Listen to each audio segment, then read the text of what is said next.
démarrer campagne électorale pour ces élections législatives du 17 novembre ñu tolloon si di waxtaanee li nga xamante ni moom la ñuy woowee contrat de législature maanaam liste yi nga xamante ni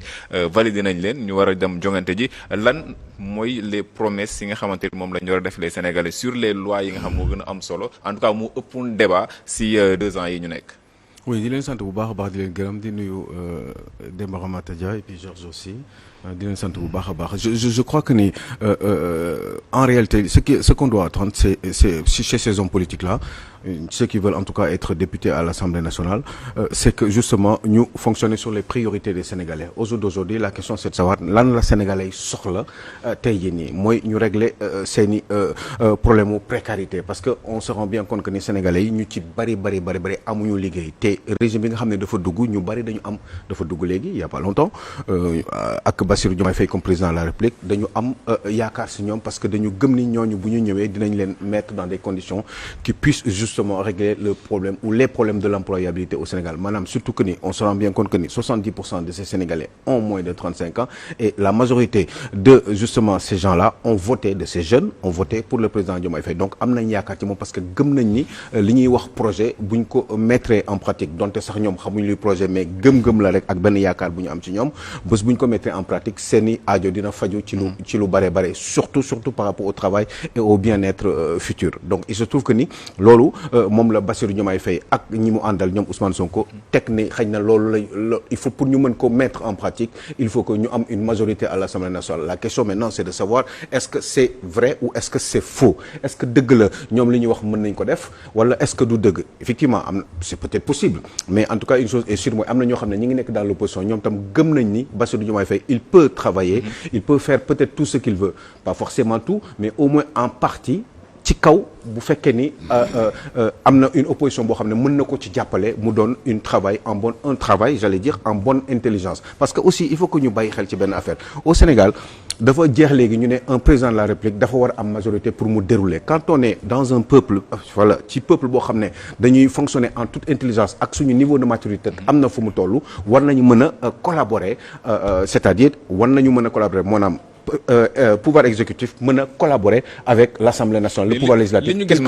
gis mu xew fii est-ce que mën nañoo may ñu yaakaar ni loolu mën nañ ko am ak suñu assemblée ak 15e législature c'est-à-dire que il faut que ñu forcer gars yi ñu def ko parce que il faut plus que ñuy fonctionner sur des sentiments il faut que ñoom ñu xam au moins que ni am na benn affaire boo xam ne mën nañu njort ni unir na leen mooy bëgg bi ñu bëgg réew mi ak mettre toutes les possibilités pour que réew mi mën a jëm kanam ci seen i xam en utilisant seen xam-xam léegi nag dafa am d'un côté comme de l'autre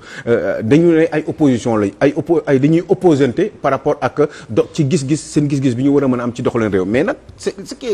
qui aurait dû être fait te mu gën a yomb mooy ñuy war di continuer di collaborer te sénégalais dama gëm ni dañu war a mettre ces hommes politiques là ces députés là ci ay conditions yoo xam ne du ñu am choix dañuy obligé di négocier entre ñoom pour l'intérêt du pays mais jox nit une majorité d'un côté comme de l'autre je pense que ni ce n'est pas une bonne idée il faut que sénégalais bu ñu dénkee c'est le représentant d'abord ci wàllum président de la République exécutif bi ñu jox ko confiance bàyyi ko mu dérouler war a mën a dérouler li nga xam ne xalaat nañu moo ngëneel pour réew mi mais aussi Assemblée nationale mu mën surveiller di def ay propositions de loi imaginez bien législature bi passé ni la 14e je ne pense pas que ni am na 10 propositions de loi yoo xam ne ci Assemblée nationale ba la jógee pratiquement parce que c'est toujours le pouvoir exécutif qui a le contrôle justement de la gouvernance du pays alors que ce n'est pas normal ndax rôle député aussi leneen la te loolu dañ ko war di fàttali Sénégal waaye ban façon député est-ce que ay député yoo xam ne dañu ñëw parce que député Ousmane Sonko la ñu doon wala Bassirou Diomaye Faye wala ay député yoo xam ne député Barthélémy Dias la ñuy doon tout simplement ñi ngi suivre li leen di seeni patrons yi di wax loolu moo fi war a jeex il nous faut des députés yoo xam ne dañu am benn niveau de compétence avéré ak niveau de maturité boo xam ne leen permettre même bu fekkee ne da nga contre président bi mu defal un projet de loi si fekkee ni projet boobu c'est dans l'intérêt exclusif du pays il y a aucune raison de ne pas voter ça et vice versa dans les deux sens te loolu moo fi amagul ci législature yi nga xam ne moom moo fi jot a jàll. On verra avec cette 15e législature. Georges ñu wax un peu. Je me compléter dara par rapport à ce qu'Aliou vient de dire là. C'est-à-dire quand il dit les priorités il faut que ñu identifier les priorités. Mais tout le monde sait que les priorités, c'est peut-être la santé, le travail et tout. Mais malheureusement, l'emploi et tout, l'immigration clandestine. Mais là, est-ce que c'est pas le rôle d'un député? Parce que le député ne va pas... De toute façon, c'est la solution de l'emploi des jeunes ne viendra pas des députés. parce que là c'est le rôle du pouvoir exécutif.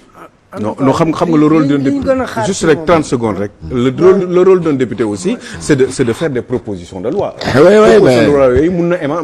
on peut faire une proposition de loi par rapport à l'employabilité du pays lan la ñu xalaat et que justement état bi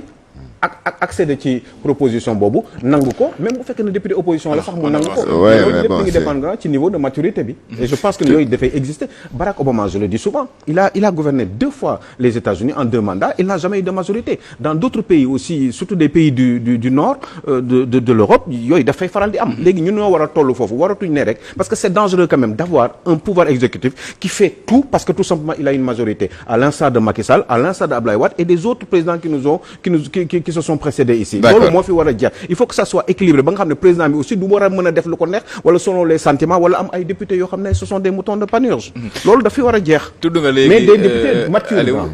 des vrais députés. Aliou tudd nga léegi le président Macky Sall si moom la ñuy wax. ak ce qui s'est passé à Rabat digganteem ak ndaw sos ñuy woowee Mariama Camara ñuy wax ni da ko agressé fekk ko ci avion ñu waroon a dem Paris moom ak soxnaam Mariam Faye Sall ba daal di. takk der yi daal di koy jàpp moom daw soos Georges boo gisee la réaction autorité yi bu ma nee réaction autorité yi moom mooy communiqué bi nga xamante ne moom mooy ambassadeur bi nekk foofu moom la bind ban jàngat nga si def par rapport ak statut bi président Macky Sall am. waaw d'abord man je condamne l'attitude de la dame. Vraiment sans équivoque. Je condamne son attitude pour plusieurs raisons.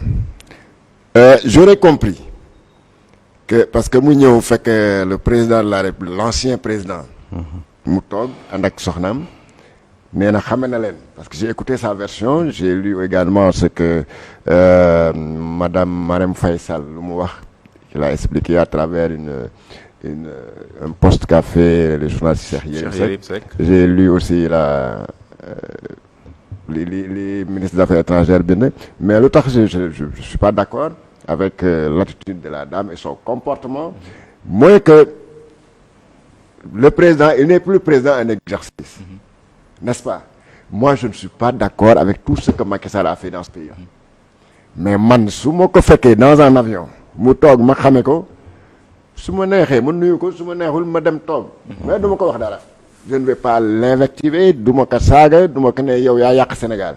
Parce que d'abord, le lieu ne s'y prête pas. On est dans un avion, dans un truc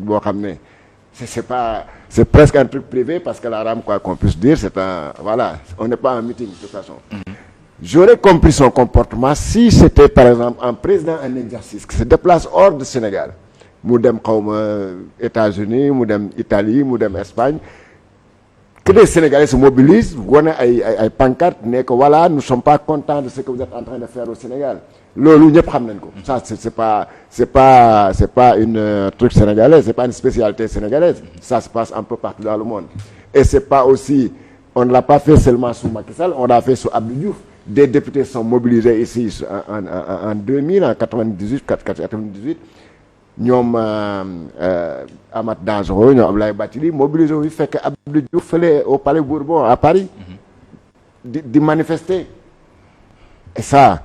kenn dóoru leen kenn tëju leen kenn wax leen dara kenn saagaw leen ils ont manifesté. Combien de fois aussi le président Abdoulaye Wade dem à l'étranger ay Sénégalais fekk ko en pleine conférence di ko yuuxu ñii di ko tàccu ñii di ko won ay banderoles hostiles.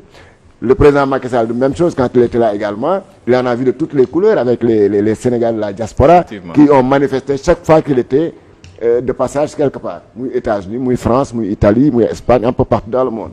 Ça ne choquait personne parce que c'était normal. Ça ne choquait personne. C'était normal. Man ku ko def tamit damay na tu exprimes ta position, ton opinion par rapport à ce qu'il fait. Et c'était très rare de voir une seule personne le faire. C'était par exemple un groupe de Sénégalais qui le faisait au nom du Sénégal. Mais ce que la dame a fait, elle ne l'a pas fait au nom du Sénégal, elle l'a fait en son nom propre. Parce qu'elle mandaté au coup, elle était seule à le faire. Léegi di ko invectiver alors qu'elle n'est plus, Macky Sall n'est plus président de la République. Il était pas dans l'avion présidentiel, il était dans un avion boo xam ne c'est un vol régulier. yow nga fekk ko di ko agressé parce que ça c'est une agression parce que agression du fekk nit ki rek mbéj ko mais boo ko fekkee ne ko yow yaa rey doomu Sénégal yi yaa def li yaa bon nangam mais yaa ngi koy agressé verbalement même si tu l'as pas giflé. Maintenant